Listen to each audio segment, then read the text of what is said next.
En el caso de la comunicación hay un elemento que me parece que es muy interesante, que es que la comunicación siempre perteneció a los dominios de la estrategia. No se entendía, por ejemplo, en la estrategia griega, donde uno de los estratégos importantes era Sócrates, por ejemplo,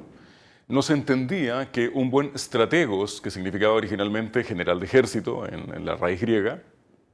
no fuera un buen comunicador. Quizás hoy día le llamamos buen comunicador en nuestro lenguaje, pero en su época se entendía que tenía que tener habilidades y competencias para transmitir a las personas en el campo de batalla lo que iban a hacer, cómo lo iban a hacer y en qué momento. Y para eso tenía su círculo de hierro, que se conocía como el círculo de confianza, ¿no? O arringuis, anillo, y de ahí viene la palabra arenga.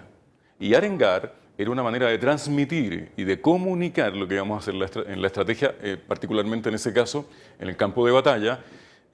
pero estaba ahí la esencia de la comunicación. Es decir, si un estratega no era un buen comunicador, no cumplía con las habilidades fundamentales y completas para ser un buen estratega. Entonces, en mi opinión, la comunicación siempre perteneció al dominio de la estrategia. Terminado el siglo XIX y entrado el siglo XX, cuando nacen las primeras escuelas de negocio en Estados Unidos con la escuela de Dartmouth, la escuela de Harvard, más tarde Stanford y otras, el management empezó a buscar formas de profesionalizar a los empresarios, a la gente que estaba recién iniciando una labor más industrializada del management en sus organizaciones. Y empieza a tomar conocimientos como los económicos, como los de quizás con Schumpeter algo de innovación también y así, pero van dejando de lado este elemento de la comunicación y no van considerándolo probablemente dentro de sus primeras enseñanzas porque tampoco quizás tenían los suficientes formadores en esas áreas de competencia y además de eso quedan atrapadas estas disciplinas del management en las facultades de economía y de administración. Y como en economía en general se venía del mundo occidental con una visión que lo que no se podía medir no existía, por tanto empiezan a quedar un poco aisladas. No así en la escuela oriental, con la cual me he vinculado, uno toma nota de que ellos sí entienden que la comunicación es fundamental y por tanto se enseña también en los cursos de pensamiento estratégico, en las escuelas orientales, en Japón, en China, etcétera, en Corea, como una herramienta, como un conocimiento fundamental, la comunicación de la estrategia. Entonces, en verdad yo creo que es nuestra mirada occidental la que con la que hemos vivido de espalda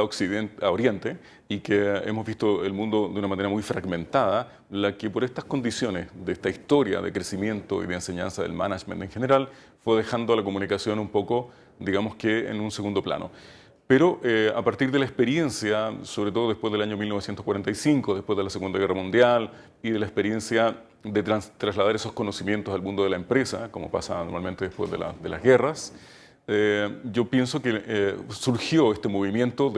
por un lado, de la comunicación organizacional, ya no era solamente el Mass Communication Research, no solamente la investigación en comunicación masiva, sino la Escuela de Comunicación Organizacional que fue demostrando el efecto que tenía la comunicación en la organización para obtener objetivos pragmáticos, para lograr objetivos pragmáticos. Y la escuela americana, que en eso es muy buena, en capturar aquellas cosas que sirven al objetivo pragmático, fue dándole relevancia a esta visión de la comunicación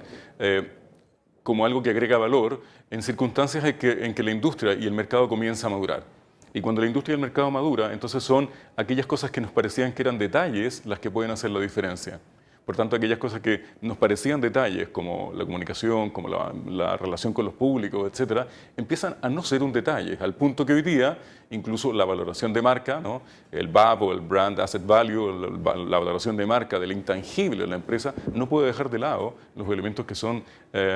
no financieros para valorarlos, y ahí principalmente están los componentes de comunicación. Surge en Europa una tendencia que es la que le llaman la del DIRCOM, surge en Estados Unidos una que se llama la del Chief Communication Officer o el CCO, el gerente de comunicaciones, y poco a poco va tomando una posición y un lugar la comunicación donde se produce también un traslado de la gente que viene de un mundo más bien práctico de comunicación masiva a la gente que viene del mundo de la comunicación organizacional para ir asumiendo esos roles y ojalá pudiendo demostrar de que sí tienen las competencias estratégicas como para ganarse ese lugar y mantenerse en ese lugar. Por eso es que en mis trabajos más recientes lo que yo aspiro es intentar llamar la atención de las personas respecto de cuáles son las habilidades estratégicas que deben desarrollar para ser buenas y buenos estrategas, porque creo que eso es lo que busca la empresa y también creo que eso es lo que hace la diferencia.